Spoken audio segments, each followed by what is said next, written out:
good morning. And thank you for the generous introduction. And we have been listening to many speeches from yesterday and as well as today in the morning. So, as a last speaker, or rather the one before the last, my task is quite challenging. The challenge is twofold. One is that obviously you are all fed up with the presentations and the lectures, etc., etc. The other one is that most of the things I am going to discuss has already been mentioned by some of the speakers. So, during my presentation, I would rather provide a more of a country perspective or more of a consumer perspective rather than really elaborate the same. Here we go. So I'm going to talk about three things. Why the OTC channel is a so significant success factor. And secondly, the deploying the mobile account product and the right products. And thirdly, the most important thing in my opinion, the moving beyond the basic transactional products. So we'll be discussing these things throughout my presentation. To start with, why the OTC channel is so significant success factor. We as customers, personally I do, most of the time would like to prefer to conclude a transaction over the counter than any other mediums, most of the time. Because of many reasons. And before discussing that, let us see what is the offers, or the counter transactions offers to the consumer. It provides a trust element, because there's somebody is over the counter, you see that person physically, there's a trust element. And there is a reliability element always, because minimum system glitches, or even if the system is broken down, there is a manual system always to support you. And there is always a person to assist you. And the language is the most important factor, especially when it comes to a country like mine, where only 10% of the people do speak English. So you have to have provide your service in all your own language. And there's some sort of visual areas. So if you analyze the OTC transaction or the OTC channel, it has all these elements. Let's look at what mobile and electronic transaction offers. It mainly offers convenience, low transportation, or zero transportation cost, I would say, and low transactional cost. And it provides a roundabout availability. So some distinct features are the convenience and the transaction cost and the availability. Roundabout availability are the key features of the electronic and mobile transactions. Let's wear the hat of the consumer. What consumer do we expect when they are performing a financial transaction? What consumer expect is the trust, reliability, assistance, privacy,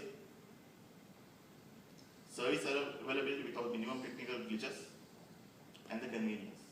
So this is what customer expects. And if I go back to my previous slide, over the counter channel to address most of these customer needs. And this is why it is one of the success factor in any of the transactions. The new channels like mobile as well as electronic channels do provide different perspective, different aspects, but yet to catch up with these main ideas. And on top of that, I'm a telecom guy. So as telcos, we also are suffering from this certain perception. I'm sure the audience, of the telecom operators audience will agree with me. We have some perceptual issues with the customer. The customer wants the trust, and the telcos are not trustworthy because of the poor billing relationship that we have with customers. I mean, if we analyze the number of complaints that your call center gets, or the number of calls that the call center gets, I'm sure the billing related issue is among top 3 or if not top 5. So that is some perceptual issue that the telcos has to address in order to win this the financial sector. And the reliability. If you are doing a financial transaction, it has to be 99.9 reliable. There's no room for unreliability. But when you are delivering a telecom services, are they reliable? Not much. There are call drops. Sometimes there are issues with the SMS delivery. sometimes when you scratch the scratch card and there are a couple of issues like that. So there are some question mark when it comes to reliability. And the customer wants over-the-counter assistance. And what we have provided is IVR solution or interactive voice recording where you call the customer, dial 1 for English, and dial 1 to reach the customer care agent, dial 2 to reach a technical assistant. So customers get confused about this IVR channel. They would rather prefer to speak to agent and do it. And most of the time, for the cost reasons, we push the IVR service first instead of pushing the agent option. And the language, as I mentioned earlier, customers prefer to deal with their own language. And still, in the mobile as well as in the electronic commerce space, still the English language being used, especially in a country like mine, only very few, or 10% of the population to speak English. This is a fact, this is a barrier. So telcos need to address all these things. Some are perceptual things, some are facts, before moving to the mobile financial solutions. And then the deploying mobile account products and the right products. Let's do a small comparison of a over-the-counter channel versus mobile and e-transactions. Sort. The OTC channel has some strengths. It provides assistance, there's a physical presence, there's a trust element, as well as a security element. At the same time, there are some weaknesses. It's not available every time. It is available only in limited duration. It's not available everywhere. There's a transaction cost involved, and at the same time, there's a transportation cost involved when you're dealing with the over-the-counter channel. When you're dealing with the mobile channel, it provides convenience, availability in terms of time as well as the location. It's not a barrier anymore. There are many formats, SMS, USSD, applications or data, whatever. And most importantly, the zero transportation cost. That is what the mobile channel or the electronic channel provides. There are some weaknesses as well. There are at least some perceptual barriers related to reliability, some perceptual barriers related to security, as well as it's more of a self-help option rather than the over-the-counter assistance. So this is some of the strengths and weaknesses of each and every channel. Can over-the-counter channels be replaced? Yes and no. It is difficult to meet or beat all the strengths of the OTC channels. However, the customers may not need all the elements of the OTC channels every time. In such instances, the OTC channel can be replaced by the mobile or the electronic transactions. Let's look at what these instances are. If the customer values the convenience, if the customer values the availability, if the customer values the transportation costs, then there's a room for the mobile and e-commerce transactions over the OTC channel. This is a 2x2 matrix. By the way, I'm not a consultant. So it shows the transactional value versus the frequency. On the x-axis, you will see the transactional value. On the y-axis, you will see the frequency. So when you are dealing with the high-value transactions, where the customer to value the trust, reliability, privacy, and security, and all these things comes into picture when you are dealing with a high-value transaction, irrespective of the frequency of transaction. But when you are dealing with a low-value transaction, what you value the most is the convenience, the availability, and the low cost. So this is the sphere for our mobile and electronic commerce transactions to play out. So this area. If you try to get into this area, most likely it will not be successful. So this area we should go on. So what are the right products for this area? Airtime transfer. Small denominations, you do it every day. Ticketing. You buy your bus tickets or the train tickets or whatever. You do it very frequently, but low value. So you prefer to do it electronically. Micro savings, I'm going to touch that towards the latter part of this presentation, which is an interesting concept. And we are talking about the local remittances. Again, you do it less frequently or moderate frequently, but the transaction value is also somewhat moderate. And likewise, so if you focus on this quadrant, there's enough space for mobile or the electronic transactions to play. Versus the OTC domain, where the high transaction value as well as low frequency involved, most likely we will not have the opportunity there as well. So this is an area of trade products where the mobile commerce products can be used.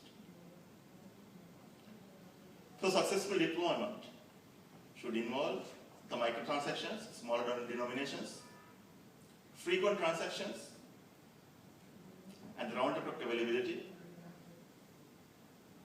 unique product and services. So this is one of the most important things, unique product and services, which has to be relevant to the customer, which should address the pain point of the customer, and the transactions looking at the beyond the basic payment services. So this is an important area to focus on. Again, we need to focus on this area to be successful in whatever we do. Moving beyond basic transactional products. So let me give a country perspective. Actually, I redid this slide after listening to Brad's presentation yesterday. From the Sri Lankan perspective, if you look at the number of people or the percentage of population who is over 15%, who has access to a formal financial institution, it's roughly 70%,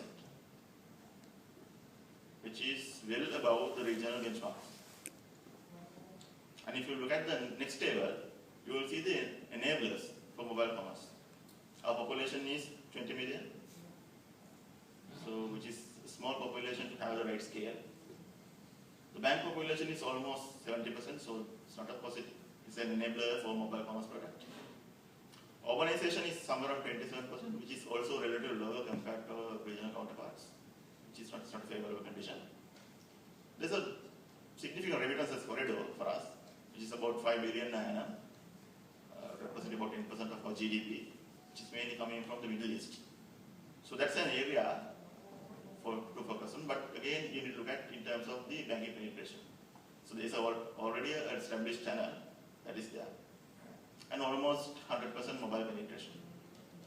So if you look at this, it appears Sri Lanka is not a case for mobile money.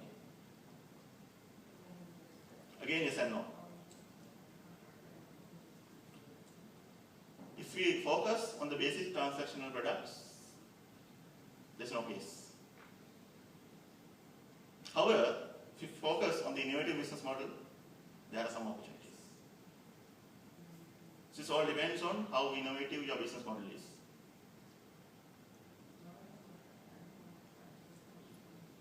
Leveraging telecom assets. As telecom companies, our balance sheet is mainly represented by our infrastructure network. Here what I am referring to is not the network infrastructure that we have. The reach that we have as a telecom operator. We can reach almost every individual in the country. None of the other industry has that kind of a reach, which is something that we can capitalize on. And secondly, customer information. Unlike in the FMCG industry, you don't have to do market research to find out what customer is doing. The moment customer dials a phone, it goes to one of our systems and we know exactly what the customer is doing, whom he or she is talking to, where that person is located. And if that person is using a smartphone, we have more information, how long that person is in the YouTube, how long that person is in the Facebook. So wealth of information, sitting information, we don't do much about it. Now it's time to leverage on those telecom assets. So there are a couple of innovative things that are happening in Sri Lanka. Partly it has been executed by the company that I am working in, partly by some of our competitors. One thing is micro insurance, or micro savings I would rather say. We started a pilot project with 2,000 farmers, jointly done with one of the leading government banks in Sri Lanka. From the consumer perspective, there's a need for saving. Everybody, whether you are rich or poor, it's more coming from the cultural perspective. Sri Lanka has a need to save, whether you are a rich person or a small person. When you're a rich person, you have a bulk of money to save at once. But when you're a daily wage earner, you have the need to save. But for example, daily wage earner in Sri Lanka earns about $15 a day maximum. So that person can save only $0.50. And if you go to a bank to save that $0.50, it doesn't make sense because the transportation cost itself is more than the amount that you are going to deposit, so it's not going to earn. And at the same time, you have to take at least 1 or 2 hours of break from your job that you are doing in order to facilitate the transaction. So there are so many barriers. Just that there is a need from the consumer perspective, just that there has not been any instrument for it. So we came into the middle. All what you need to do is buy a scratch card, which is $0.50 on the street, which is available everywhere. Just scratch this thing, send the PIN card to a short code. All what you need to do is that money is deposited to your savings account. This is one of the innovative products. The take-up was amazing and most likely will be commercialized in time to come. Secondly is the micro-insurance. There have been 15 insurance companies in Sri Lanka in the business for about 30 years or so. The insurance penetration has been around 11%, despite the presence of number of insurance companies. It's nothing to do with the need. The customers do have a need, consumers do have a need. But the majority of the people who are sitting in the bottom of the pyramid has a need for insurance.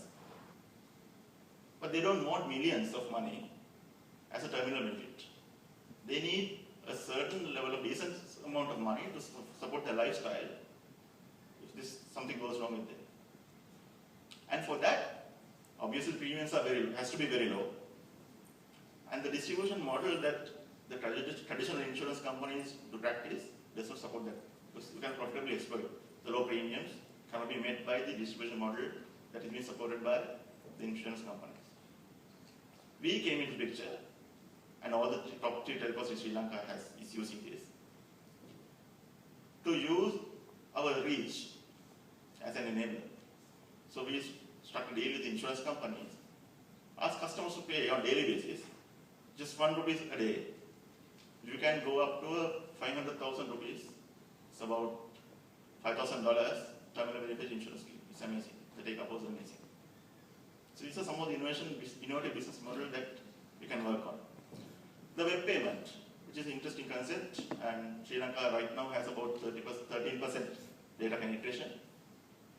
We do anticipate it to reach somewhere around 80-85% in 5 years' time. Which means you're talking about virtually every 4 out of 5 Sri Lankans carrying a smartphone. In such situations, there will be a lot of local content,